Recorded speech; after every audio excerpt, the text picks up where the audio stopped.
26 September रोजी सायंकाळी 5 वाजताच्या सुमारास भंडारा येथील जिल्हा मत्स्य व्यवसाय सहकारी संघाच्या कार्यालयात संघाच्या संचालकांसह पदाधिकारी यांची आमसभा आयोजित करण्यात आली होती।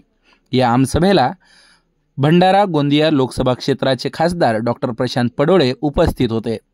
यावेळी डॉक्टर प्रशांत पडोळे यांनी आमसभेला उपस्थित मत्स्य व्यवसाय करणाऱ्या समाज बांधवांच्या समस्या जाणून घेतल्या।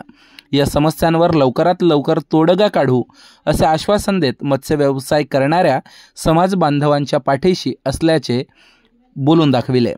यावेळी भंडारा BDCC बँकेचे उपाध्यक्ष सदाशिव वलथरे, भंडारा जिल्हा मत्स्य व्यवसाय संघाचे अध्यक्ष देवदास नगरे, उपाध्यक्ष बळीराम नान्हे, व्यवस्थापक सुनील शिवणकर, संचालिका सावित्री वलथरे, संचालक प्रकाश पचारे, दुर्योधन मानकर, चतुर्भुज भानारकर, हिरालाल मरसकोल्हे, सुरेश मांढरे, सावलराम मारबते, दीपक मारबते यासह बहुसंख्य संचालक व ढिवर समाज बांधव मोठ्या संख्येने उपस्थित होते।